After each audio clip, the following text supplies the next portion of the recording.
Bulldozer नहीं, वो वो भोले राजभर, वो उनके घर के लोग जेसीबी मंगवाकर अपना घर अपना खेत समतल करवा रहे थे। चलेगा तो एक मड़ई हटाएगा बुलडोजर। बुलडोजर चलता है जहाँ जहाँ मकान होता है, मकान ढहा। तीन तीन आलिशान मकान बंगला बना हुआ है, किसी बंगले पे बुलडोजर नहीं चला।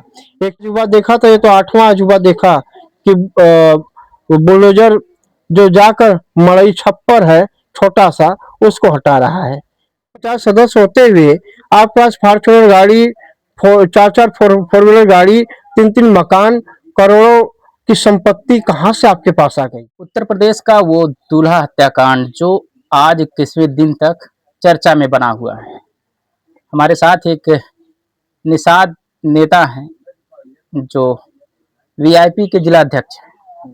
इनसे बातचीत करेंगे आखिर क्यों इतनी इतनी देरी हो रही इस मामले को लेकर के, जबकि बिहार से मुकेश साहनी जो वीआईपी राष्ट्रीय अध्यक्ष हैं वो चल करके आ गए, लेकिन यहीं जौनपुर जिले के जो एक प्रकार से निषादों के मसीहा संजय निषाद हैं, जो सरकार में मंत्री हैं, उनका अभी तक ना तो कोई परिवार का कोई सदस्य आया, ना तो वो ही पहुंच पाए। आखिर क्या वजह हो सकती है, इनसे बातचीत करेंगे। क्या नाम है भैया आपका?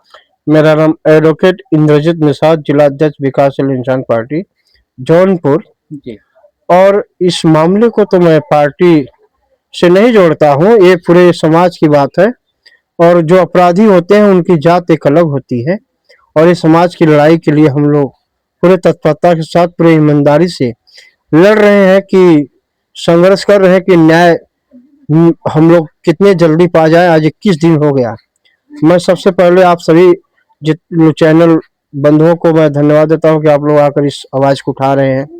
बहुत ही अच्छा कि आप आज 21 दिन हुआ, 21 दिन में कुछ भी नहीं हुआ है। सोचिए, यहाँ पे जनपद जौनपुर के एसपीडीएम पुलिस प्रशासन पूरी तरह से सोया हुआ है, कुंभकर्ण की नींद में सोया हुआ है।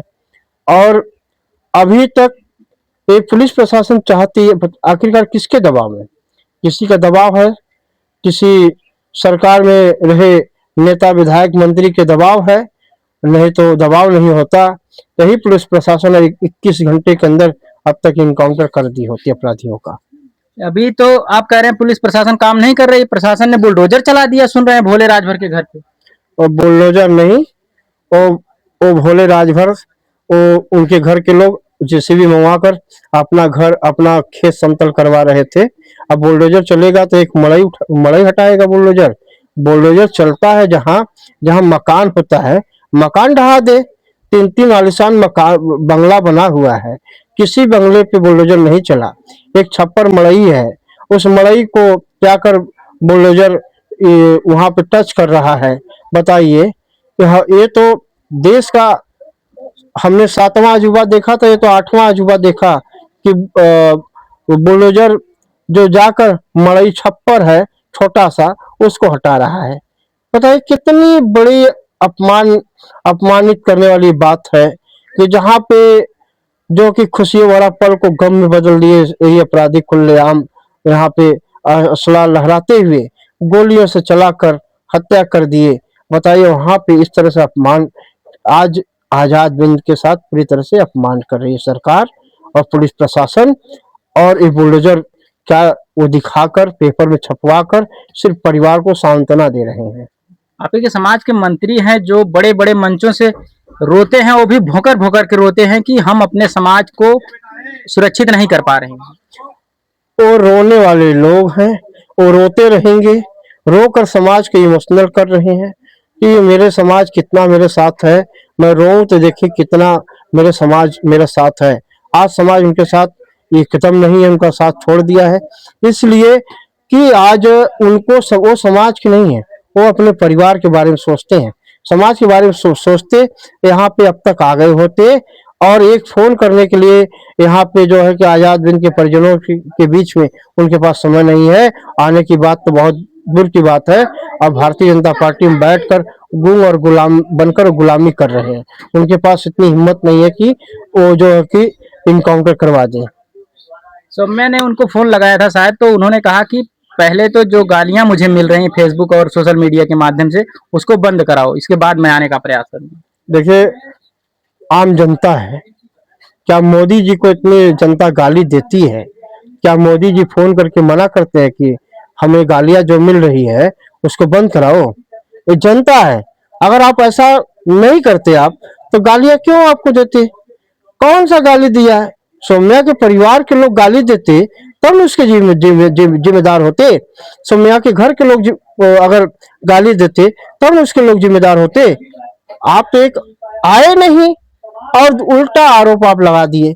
इस तरह से आप आरोप लगाकर सीधे टाल रहे हैं। आप सिर्फ रोना रोएंगे, रोते वो जो रोते हैं सिर्फ वो अपने परिवार को आगे बढ़ाने के लिए रोते हैं। क्या लगता है आप लोग 21 दिन हो गया, इसके बाद भी आप लोग असफल हैं कि उस परिवार को न्याय मिल सके? कब तक ये आप लोग प्रयास करते रहेंगे? हम लोग प्रयास एकदम लास्ट तक करेंगे। जब तक न्याय नहीं मिलेगा तब तक हम लोग प्रयास करेंगे। ये लड़ाई है, ये प्रयास नहीं, ये लड़ाई है।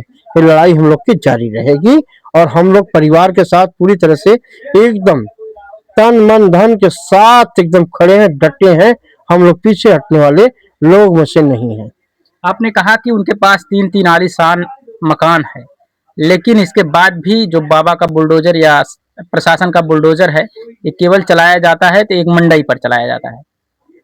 कहीं ऐसा तो नहीं हो जो मकान बना है वो अवैध ना हो? ये भी हो सकता है। अच्छा, जितना अभी तक बुलडोजर चला है, क्या वो अवैध मकान अवैध जमीनों में था? अरे भाई, आप बाबा और पुलिस प्रशासन चल और अचल संपत्ति की जांच करा ले कि आप एक जिला पंचायत सदस्य होते हुए आपके पास फॉर्च्यूनर गाड़ी, चार चार फोर व्हीलर गाड़ी, 3-3 मकान, करोड़ों की संपत्ति कहाँ से आपके पास आ गई? इसकी जांच करा ले, खुद पता चल जाएगा। वैसे वो अपराधी है, अपराधी की कोई जात नहीं होती है। अपराध किया है तो उसके मकान पे बुलडोजर चलाने में क्या दिक्कत है? चाहे वो बंजर हो, चाहे नंबर हो, लेकिन अवैध बना है, अपराधी है, नहीं मिल रहा है तो उसका घर गिराइए, तब न माना जाएगा, कुछ हमें संतुष्टि मिलेगी। लेकिन यहाँ संतुष्टि नाम के कुछ नहीं है और ये सीधे सीधे ये परिवार को दिखाया जा रहा है, पेपरबाजी कराई जा रही है कि देखकर परिवार शांत रहे। ये शांत करने का ये पुलिस प्रशासन ने एक तरीका नया खोज लिया है। क्या जो बाबा योगी आदित्यनाथ जी कहते हैं कि हमारी सरकार में अपराधी बिल में छुप गए हैं? बिल में छुपे रहते, क्या सरेआम गोलियों से भून देते? बिल में छुपे रहते तो गोली से क्यों भूनते? गोली क्यों चलाते? हत्या क्यों कर देते? ऐसी कोई बात नहीं है, कोई अपराधी बिल में नहीं छुपा है।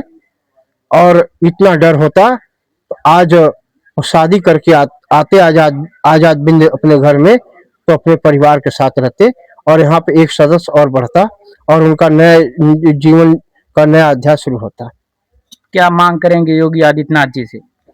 हमारी मांग यही है योगी आदित्यनाथ जी से कि पहले तो इस परिवार के बीच में 50 लाख की आर्थिक सहायता दें और परिवार को सौम्या को सुरक्षा व्यवस्था प्रदान करवाएं और यहाँ पे उनके पास जमीन जायदाद नहीं है, कम से कम 1 बीघा जमीन पट्टा करवाएं और परिवार के बीच में न्याय दिलवाएं। और जितने अपराधी, उनका कहना है कि अपराधियों को मिट्टी एक चौराहे से दूसरे चौराहे पे मिट्टी मिला दिया जाता है, वो अपराधियों को इनकाउंटर करवाकर मिट्टी मिलाते हैं। जी, बहुत बहुत धन्यवाद। हमने वीआईपी के जिला अध्यक्ष जी से बात किया। फिलहाल आप लोगों को ये खबर कैसी लगी कमेंट के माध्यम से अपनी राय जरूर दीजिएगा। बहुत बहुत धन्यवाद।